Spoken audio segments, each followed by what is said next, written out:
Lenovo G27C10 tipe yang Lenovo kirimin ke kita, ini bisa kita sebut sebagai panel VA ergonomic stand termurah saat ini.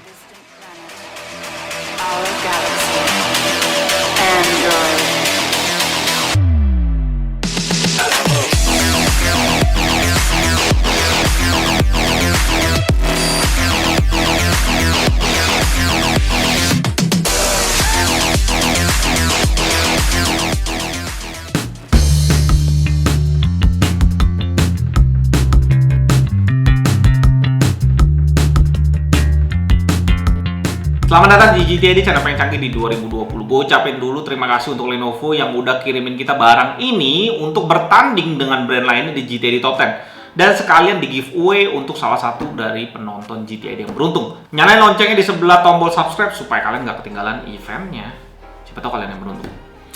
Dari segi dusnya itu biasa aja ya, nggak ada yang terlalu menarik gimana untuk dibahas. Ada tempelan 3 tahun garansi aja di situ, pickup dan repair, dan memang salah satu andalan brand Lenovo di monitornya. Ya sebutannya kayak on-site support gitu, jadi bisa datang ke tempat kalian untuk pick up monitornya. Untuk detail lengkapnya kalian bisa telepon hotline service yang ada di stiker itu.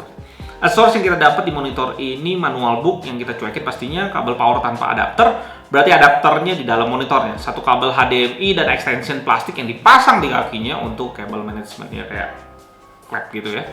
Kaki monitornya yang cukup padat desainnya, di sini mirip ThinkVision yang kita review kemarin. Agak kotak-kotak ya, cukup kaku sedikit lah. Kita tinggal slide in untuk pasang kakinya dan nutupin VESA mount di monitor ini 100 x 100 mm. Dan stand monitornya kalau kalian perhatiin ini bentuknya bumerang banget, cukup padat, full besi, dan ada 3 karet di bagian bawahnya. Dari segi desain yang segitiga gini sih, buat kalian yang udah sering ngikutin GTA kalian tahu lah ya, biasanya ini gampang banget jatuh, tapi kalau di monitor ini lebih parah lagi karena karetnya tuh nge-slide parah banget, jadi kayak karetnya tuh nggak makan untuk makan mejanya, jadi dia gampang banget nge-slide.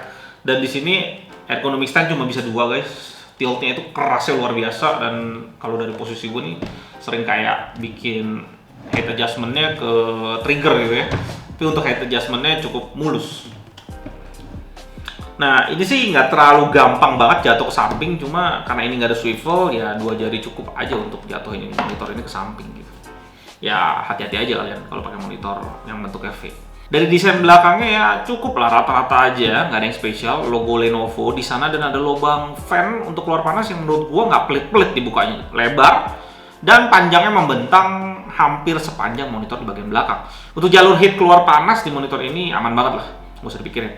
Portnya udah ngadep ke bawah yang cocok banget buat kalian pakein bracket, dan pastinya enak banget untuk kita push sampai mentok ke tembok. Di situ ada port power, satu HDMI 2.0, satu DisplayPort 1.2, dan port audio jack. Di bagian bawah monitor ada 2 lubang di sini. Ya, di sini gua asumsinya mungkin di belahan dunia lain ada kode monitor Lenovo yang lain yang pakai molding body yang sama kayak gini tapi ada speaker ya. Tapi kalau di monitor ini ya fungsinya cuma buat keluar panas aja. Dan di situ juga ada tombol OSD yang udah joystick, demen banget gue sih.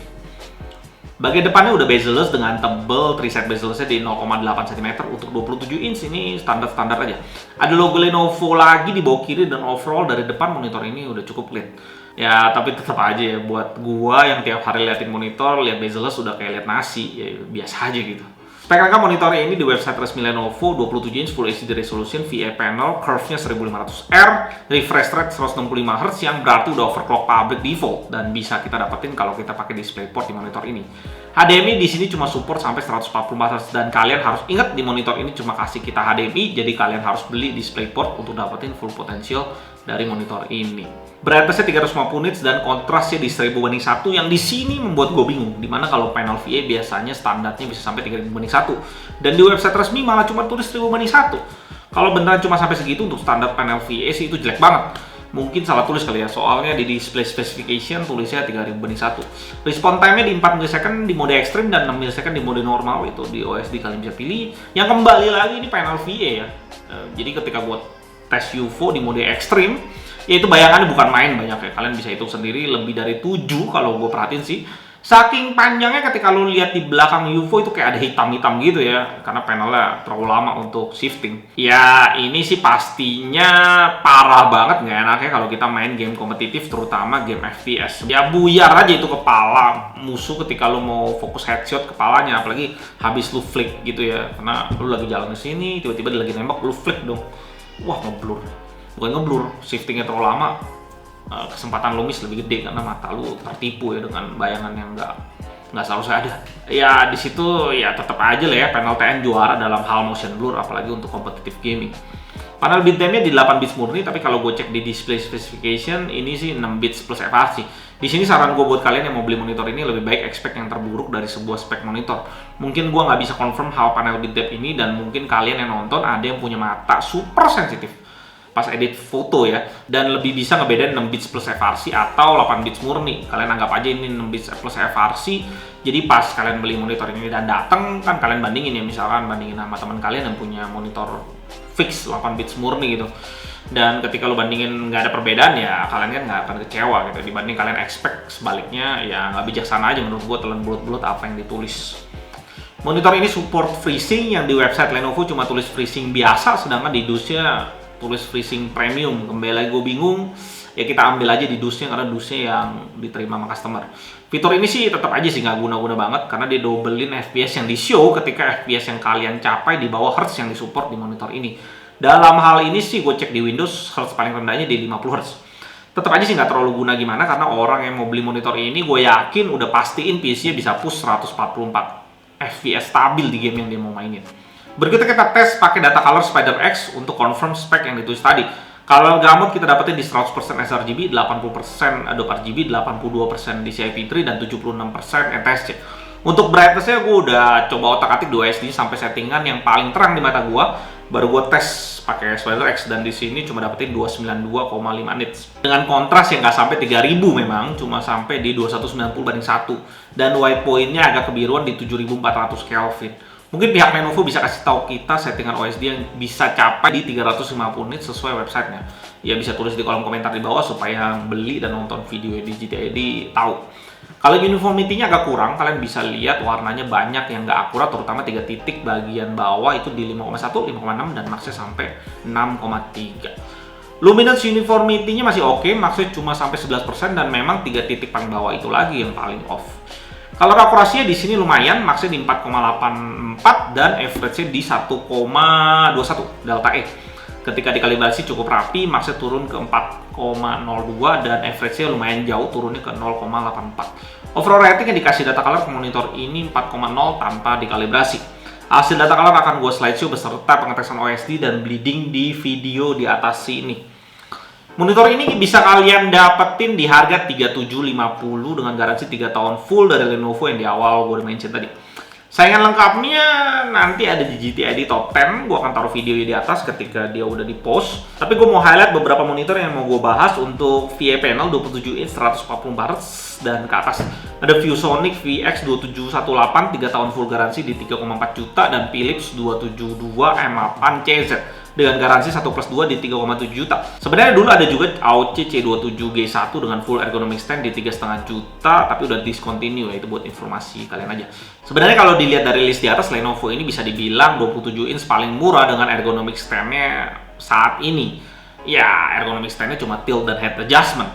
Tapi ketika kita masukin faktor di luar ya, kita beli bracket misalnya, menurut gua malahan ViewSonic jadi worth it banget, karena misalnya kita beli bracket Gasping di luar sana 300 ribuan, kita udah dapetin semua ergonomic stand secara full, tilt, head adjustment, swivel, dan vertikal.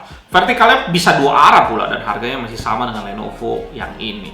Secara fungsi sih memang segmen VA gaming di 27 inch bener-bener nggak penting lagi dilihat sekarang, semenjak IPS 144 Hz di AOC 27G2 dan LG 27GL650F harganya udah cukup mepet sama ini di 3,7 juta dan 4,3 juta. Dimana karena kedua monitor itu udah IPS, pastinya motion blur-nya atau response time-nya lebih rendah dibandingin VA yang di sini, walaupun sama-sama ditulis 1 ms.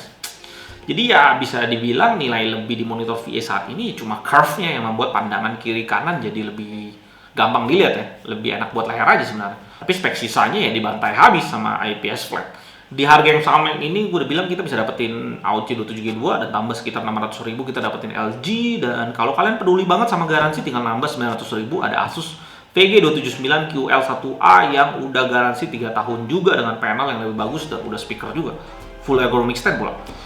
Gue rasa posisi yang ideal itu kayak dulu ya, dimana dulu pas Asus, ViewSonic, dan MSI keluarin IPS 24 inch di plus minus 3,7 juta. Ada AOC C24G1 di 2,8 juta, jadi kayak ada range harga sekitar 1 jutaan ya, sebagai pembeda IPS dan VA. Tapi untuk sekarang, VA panel di posisinya udah kejepit nggak jelas dan nggak ada nilai lebih apapun, apalagi kompetitif gamer akan langsung pindah ke panel TN dan kejar Hertz setinggi-tingginya. Gue menantikan kode yang lebih greget lagi untuk dibandingin dari Lenovo. Mungkin kode IPS-nya akan masuk ke depannya, entah seri 24 inch atau 27 inch. Atau Lenovo berani bantai harga murah untuk line up panel VA-nya. Itu juga menarik. Akhir kata dari gue di penghujung 2020 ini dan mau masuk ke 2021 yang mungkin line up monitor akan gila-gila launching ya pada saat 2021 itu ya. Gue rasa untuk sekarang ini sementara tinggalin aja panel VA di pojokan dan fokus aja ke TN dan IPS karena dua itu primadona untuk sekarang ya. Ya VA ada sih primadonanya Samsung Odyssey kalau lu rela bayar 12 juta sampai 24 juta. Gue Eldon dari GTD, sampai jumpa di video berikutnya dan tetap